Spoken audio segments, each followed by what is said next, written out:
मौलाना फ़खरुद्दीन नुमानी की बयानात के लिए फ़खरुद्दीन नुमानी चैनल को सब्सक्राइब करें।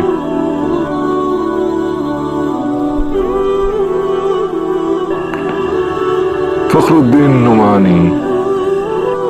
उम्र निकला जा रहा है, उनके बारे में कौन सोचेगा। बहुत सारे वालिदैन ऐसे हैं मजबूर हो गए, औलाद उनकी देखभाल नहीं कर रहे हैं, इसके लिए इंतजाम कौन करेगा। ये सारी जिम्मेदारी हमारी और आपकी है।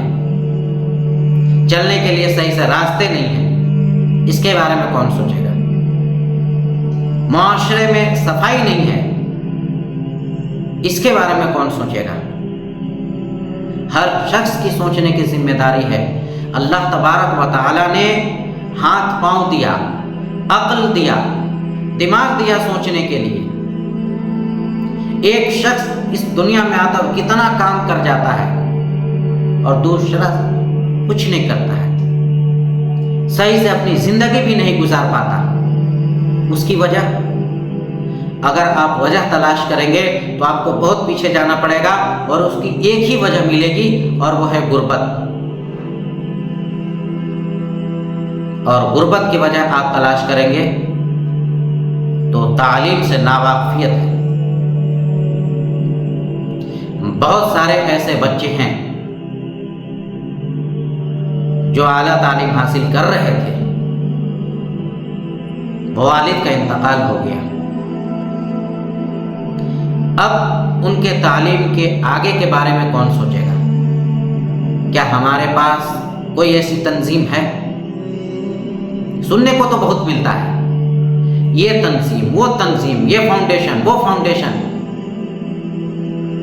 लेकिन किसी ने अवामी सतह पर क्या किया। हर शख्स अपने जगह पर काम कर रहे हैं और करना चाहिए, लेकिन सवाल यह है कि कोई इंसान अपनी जगह तक महदूद हो गया तो क्या सिर्फ उसकी जिम्मेदारी वहीं तक है। आज हम तबाही के दहाने तक पहुंच चुके हैं। आज इर्तिदाद का दरवाजा खुला हुआ है। इल्म दीन लोगों के अंदर नहीं है, न इसकी फिक्र है। इसके बारे में लोगों को समझाना एक इसकी जिम्मेदारी है। लोगों ने सोच लिया कि ये सब काम, रोज़ा रखना, नमाज पढ़ना, कुरान पढ़ना, कुरान समझना, बच्चों को पढ़ाना, ये सिर्फ किसी मौलवी आलिम का काम है। ऐसा नहीं है, ये काम अल्लाह का है और हम सब अल्लाह के बंदे हैं। तो हर शख्स की जिम्मेदारी है और अपनी जगह तक महदूद। अगर इस्तिताअत नहीं है तो इस्तिताअत बढ़ाने की कोशिश करें। मेरे ऊपर भी सवाल आप उठा सकते, इससे पहले भी मैं बोल चुका हूं कि आप भी तो आराम से ऑफिस में बैठ करके आप बोलते रहते हैं, कर क्या रहे हैं। मैं मुआशरे को जगाने की कोशिश कर रहा हूं। हमारा मुआशरा कमजोर नहीं है, बस लापरवाह हो गए हैं, तवज्जो नहीं है। लोग सिर्फ खुद तक महदूद हो गए हैं। जब तक हम एक दूसरे के बारे में नहीं सोचेंगे हम आगे नहीं बढ़ सकते हैं। हम गुर्बत से नहीं निकल सकते हैं, नहीं हमारा मुआशरा तरक्की कर सकता है, नहीं हम दुनियावी आला ओहदे पर पहुंच सकते हैं। और सबसे बड़ी चीज ये है कि ऊंचे ओहदे पर पहुंचकर अपनी जाती मफाद से उठना पड़ेगा। आप जाती मफाद से नहीं उठेंगे तो आप अपने लिए तो बेहतरी कर लेंगे, लेकिन आवाम के लिए बेहतरी शायद ना कर पाए। और जितने भी लोग ऊंचे ओहदे पर हैं, अगर वो जाती मफाद से उठ गए और इत्तिहाद करके कौम व मुआशरा के लिए काम करना शुरू किया तो हमारा मुआशरे का हाल बदलने में ज़्यादा टाइम नहीं लगेगा। लेकिन सवाल तो यही है کہ یہ کرے گا کون؟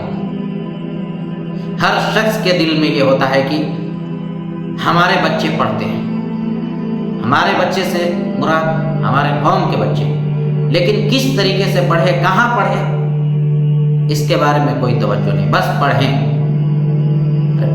پڑھیں، کیا پڑھیں، کہاں پڑھیں، اس کا بھی تو انتظام ہونا چاہیے۔ جیسا کہ ہم نے کہا کہ مڈل کلاس کا انسان اپنے بچے کو اعلیٰ تعلیم کیسے دلائے گا؟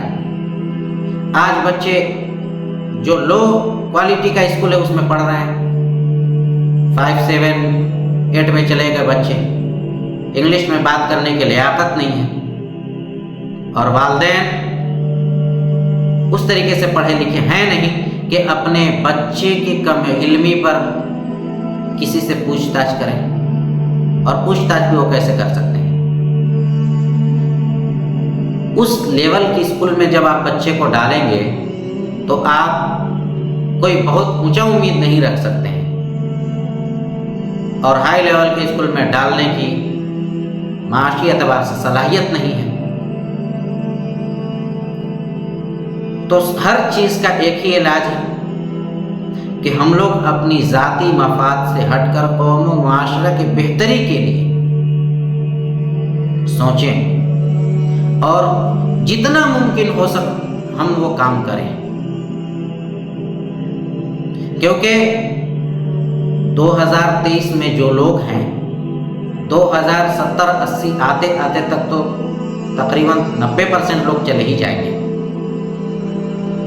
اب 2090 کے وقت میں جو ہماری نسل موجود ہوگی، اس وقت اگر کچھ اپنے میں سوال کریں گے کہ جو لوگ 2023-24 میں موجود تھے ہمارے لیے انہوں نے کیا کیا، ہمارے پاس کوئی جواب نہیں ہے، ہم تو رہیں گے ہی نہیں، ان کے پاس کوئی جواب نہیں ہوگا۔ تو ضرورت ہے کہ ہم اپنے نسلوں کے بارے میں سوچیں اور تعلیم کا انتظام کریں۔